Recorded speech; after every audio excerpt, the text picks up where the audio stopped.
ద్వారకలో శ్రీకృష్ణుడు రుక్మిణీదేవి దివ్య వివాహమనంతరం యాదవ వంశంలో ఆనందం వెల్లివిరిసింది. కొంతకాలానికి రుక్మిణీదేవికి ఒక అందమైన కుమారుడు జన్మించాడు. ఆ శిశువుకు ప్రద్యుమ్నుడు అని నామకరణం చేశారు.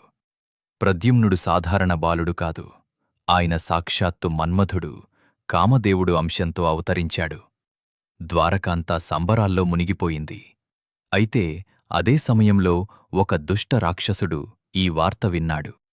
అతడే శంబరాసురుడు. శంబరాసురుడికి ఒక భవిష్యవాణి తెలిసింది. ఈ బాలుడే భవిష్యత్తులో నిన్ను సంహరిస్తాడు. అది విన్న శంబరాసురుడు భయంతో ఒక కుట్ర పన్నాడు. ప్రద్యుమ్నుడు జన్మించిన కొద్ది రోజులకే మాయారూపంలో రాజభవనంలోకి ప్రవేశించి ఆ చిన్న శిశువును అపహరించాడు. ఎవరూ గుర్తించకముందే అతడు ఆ బాలుణ్ణి సముద్రంలో పడవేశాడు. సముద్రంలో ఒక భారీ చేప ఆ శిశువును మింగేసింది.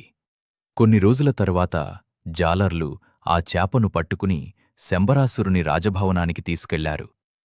వంటవాళ్లు ఆ చేపను కోయగా అందులోనుంచి ఒక అందమైన శిశువు సజీవంగా బయటికి వచ్చాడు. అక్కడ ఉన్న మాయావతి అనే స్త్రీ ఆ శిశువును చూసి ఆశ్చర్యపోయింది.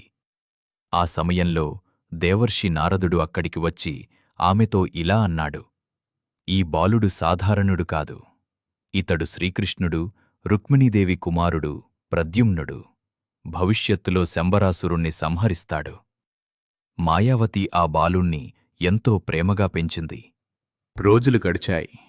ప్రద్యుమ్నుడు యువకుడిగా ఎదిగాడు. అతని రూపం, సౌందర్యం, వీరత్వం శ్రీకృష్ణుని తలపించేవి. ఒకరోజు మాయావతి అతనికి అసలు నిజాన్ని చెప్పింది. నీవు శంబరాసురుని కుమారుడు కాదు. నీవు ద్వారకాధీశుడు శ్రీకృష్ణుని కుమారుడివి.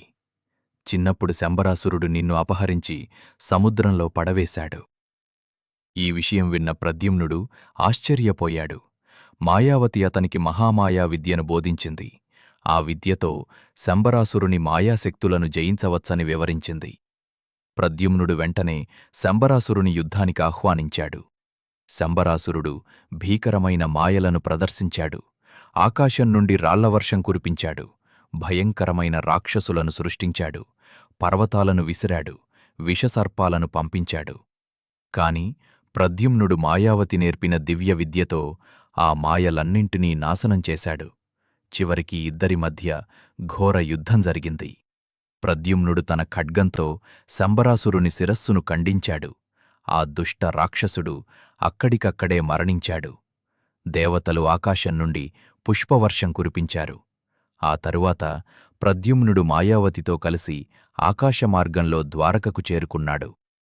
రాజభవనంలోకి ప్రవేశించిన ప్రద్యుమ్నుణ్ణి చూసి అందరూ ఆశ్చర్యపోయారు. అతని రూపం శ్రీకృష్ణునిలాగే ఉండడంతో చాలామంది ఆయననే శ్రీకృష్ణుడు అనుకున్నారు. రుక్మిణీదేవి కూడా ఆ యువకుణ్ణి చూసి తన హృదయంలో ఒక అపూర్వమైన మాతృస్నేహాన్ని అనుభవించింది. అప్పుడే దేవర్షి నారదుడు అక్కడికి వచ్చి అసలు విషయాన్ని అందరికీ వివరించాడు. ఇతడే మీ కుమారుడు ప్రద్యుమ్నుడు. శంబరాసురుడు అపహరించిన అదే బాలుడు. ఈ మాటలు విన్న రుక్మిణీదేవి ఆనందభాష్పాలతో తన కుమారుణ్ణి ఆలింగనం చేసుకుంది. శ్రీకృష్ణుడు చిరునవ్వుతో తన కుమారుణ్ణి ఆశీర్వదించాడు. ద్వారక నగరం మరోసారి ఆనందోత్సాహాలతో నిండిపోయింది. ఈ అధ్యాయం మనకు ఒక గొప్ప సందేశాన్ని ఇస్తుంది. భగవంతుని సంకల్పాన్ని ఎవరూ మార్చలేరు. అధర్మం ఎంత కుట్ర చేసినా చివరికి ధర్మమే విజయం సాధిస్తుంది. భగవంతుని కృప ఉంటే ఎలాంటి ప్రమాదం వచ్చినా సరైన సమయంలో ఆయన రక్షిస్తాడు.